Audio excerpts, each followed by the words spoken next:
What I now hold in my hand is the Atlas of the New World. This is the product of the Loom of Fate, holding within it the entire network of New Conria's ley lines. With this, the nation once known as Conria can rise again. Welcome to Act 6 of Natlan, the final act before I begin my journey into Nodecry and its prologue.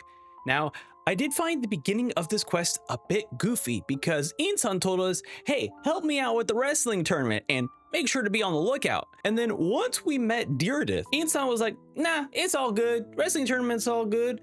And then the Abyss Order starts attacking. So I felt like there could have been a better way to start this quest, but honestly, once the quest started going, it got cooking real fast. And I love that we dive deeper into the world lore. Our sibling has been working on creating the Conrian ley lines based on the memories of the Abyss Order and Dainslift. All of these ley lines are held within a device called the Atlas of the New World, and our sibling is looking for the location to lay down these ley lines at the end of the quest. I think that this is so tremendously awesome, because not only are the ideas forming and restoring the ley lines so prominent within Natlan, but now the Abyss Order's plans are finally being revealed and practically completed is such an exciting moment because we are nearing the end of whatever this current Travali's Teyvat storyline is. Also, all of the weirdness happening between ourselves and Deirdith was because Aether got permission from the Lord of the Night to utilize Natlan's space-time to weave Conrian ley lines. Even reading it now, I'm not quite sure what I said. However, it got me thinking. In Shilonen's tribal quest, this can cause an unintended emotional side effects. For example, in the quest, memories of sadness and pity for Tasholi's daughter were being associated to these memories. So when Tasholi tried to bring her daughter back, her daughter became this manifestation of everyone's pity and sadness.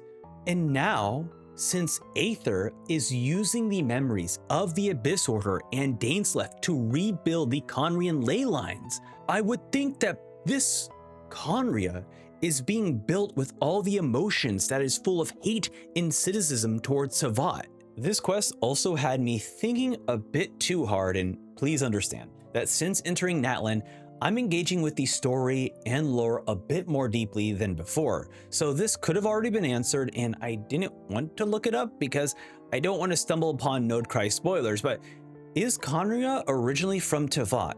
Our sibling calls Conria their second home. However, they are also known as the Prince and Savior of Conria.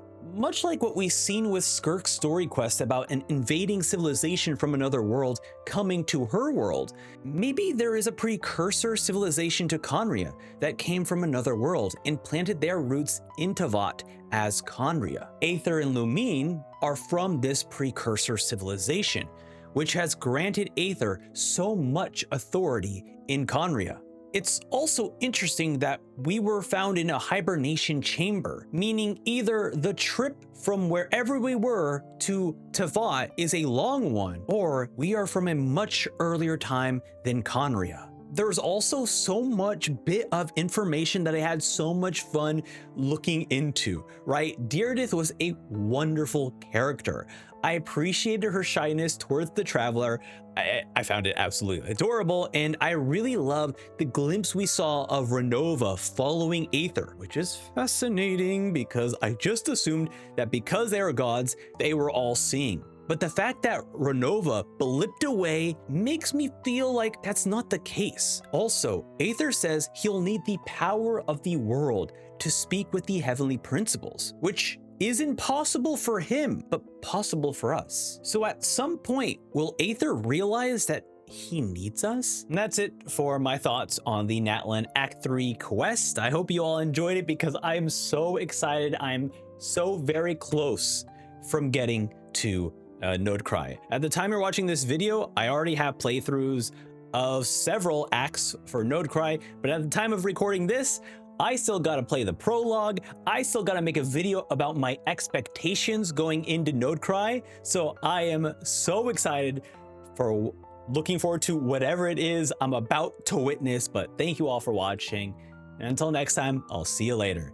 And maybe one day I'll learn how to actually pronounce Node Cry, because I don't want to watch any trailers that get spoiled. Bye! Also, hey, huge thank you to all the Patreon, Twitch, and YouTube members for supporting me. These generous viewers are able to make these cool, free videos possible. So, thank you.